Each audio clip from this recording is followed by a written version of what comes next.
Hi YouTube, it's Draven Nightshade here, and like I said, I've been talking about making this video about dark, or hexing, cursing, and dark witchcraft, as people would call it. Don't mind this. I was just bored. I stuck in a gate slice piece of that stone onto my ear piercing, and I just like dangling jewelry. I look like a total idiot, but I don't care. Um, like I said, I want to talk about dark magic and dark witchcraft and all that good stuff. Okay, I was just testing to see if the camera's working. Because like I said, sometimes this phone just cuts off. Anyway, um, dark magic, cursing and witchcraft. Dark witchcraft. All that good stuff. Okay, dark magic is not necessarily called dark magic, it's morally called negative magic, because when you say dark, you're putting it as being evil. It's not evil. Dark witchcraft, which is dark magic, or no, not dark magic. Ugh.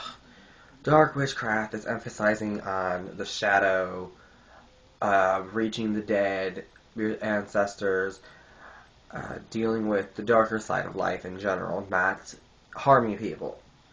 Now, cursing can be harming if you're not doing it right. In my personal opinion, dark magic or negative magic or cursing should not be used unless under certain circumstances, such as protecting yourself, or if somebody just really needs a good slap of dark energy, a good bitch slap of karma to get them to listen about something. Such as if a rapist is constantly raping somebody or beating the fuck out of someone, pardon my French, but this is what my opinion is, then yeah, hell yeah, I mean, heck yeah, I'm gonna fucking curse them. I will curse the shit out of them, because sending them energies of love and light is not going to do anything. Now, I'm not talking about wishing them death, I'm talking about binding them or banishing them away from the person they're hurting. Like, if they're hurting one of my loved ones, yes, I'm going to banish them or bind them to get them away from my family. And especially if someone's hurting me. If they're hurting me, I'm going to bind them.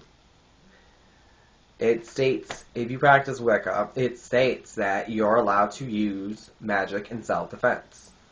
And someone harming you and you banishing them or binding them or doing a threefold spell on them is defending yourself, so you should be allowed to do it. And another thing, manipulative magic is a little bit different, though.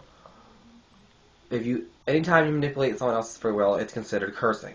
Like I said before, though, cursing, binding, or banishing to get them away from you and stop harming you, that's allowed if they're harming you. Now, if you're just going around cursing, binding, and banishing people just for that freaking fun of it, it's going to come back to you. It's going to drain your energy. It's going to make you horrible. Your energy is going to drain all the time. You're going to get depressed. It's going to pretty much fuck you up. Pardon my French, but I'm kind of a cursing person once you get to know me more. I just lost my train of track. Oh yeah, and now if you're doing a love spell, whatever you do not direct it towards a specific person. Because if you direct it towards a certain person, it is called manipulative magic or dark magic.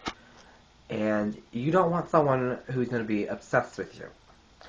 If you cast a love spell on a specific person, they will become obsessed with you where they will not leave you alone.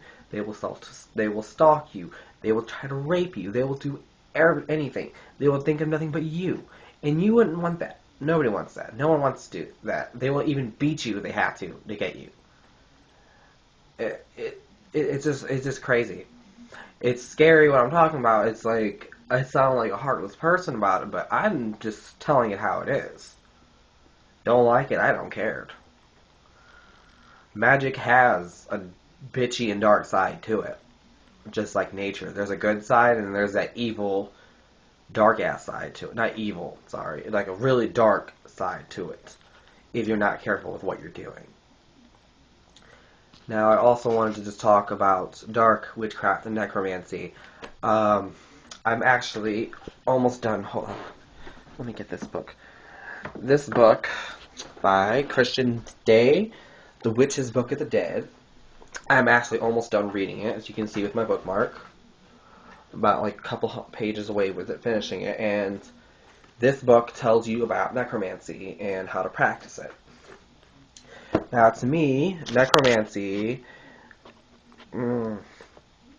I don't find it very comforting right now. I'm not going to practice it. I'm just studying it right now.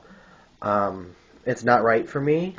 Maybe 10, 15 years along down the line, I'd be practicing necromancy, but for now, I prefer to stay the hell away from it. Because I'm not over my fear of spirits and the ghosts and all that. I'm afraid of spirits. I'm afraid. I'm absolutely freaking terrified of ghosts because of what happened to me when I was little. I was in a haunted house where this ghost would torment me and scream at me and throw things at me. And I have clairaudience. I can hear ghosts. So, anyway. I also wanted to just talk about his book, Christian Day. I kind of like him, but he kind of irritates me. But I like his attitude. Because in the book, he sometimes says that only real witches can do this, or only real witches can do this, that, which by implying he means that only certain people, and he even said it, that only certain people can truly practice magic. No, that is not true. Anyone can be a witch. And all that stuff. But other than that, he's ballsy and he's just got an attitude. He's like, I don't give a fuck what you think about me attitude, and I like that.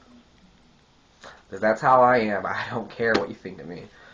So, Christian Day, this is a must book for any witch who practices dark witchcraft like I do. I'm a big witch on duality. I don't just practice dark magic, I also fight light witchcraft. I have done curses before. I have done healing spells. Forget where this entry is from, but if you read Raven Digitalis's, I think it was either Shadow Magic Compendium or I think it was Planetary Spells and Rituals. In the book it states that he got it from someone else, forget what it was, that a witch cannot heal unless they know how to curse too. So if you're a witch who heals but don't curse, you can't heal. You have to know how to do both. Do dark and light. You have to find a balance. So, anyway. Yeah, this book's really good. I like he explains really good details of the necromantic arts. Hope I said that right. Necromantic arts, and he knows what he is talking about in necromancy. He's a very wise warlock, as he calls himself. I call him a witch still. That's one thing that urges me about him. He calls himself a warlock. But that's what he wants to do. That's his business. But personally, I would never call anyone a warlock, or I won't call myself a warlock because of what it means. It means traitor or oathbreaker. Because the word witch extends from the word wicca or wicca. W-I-C-C-A, which means male witch, and W-I-C-C-E means female witch. So, anyway, witch means either gender, doesn't matter. Witch just means wise person. So, anyway, like I said, good book. Almost finished. I might actually buy a copy. I just rented this from my public library. I don't ever buy books unless I get them from my public library first, and I read them. If I like them, I'll buy them. So, there's all my views of dark witchcraft, necromancy, hexing, curses, and all that stuff and whatnot. Okay, so that's all. Until next time, farewell and merry part, and blessed be.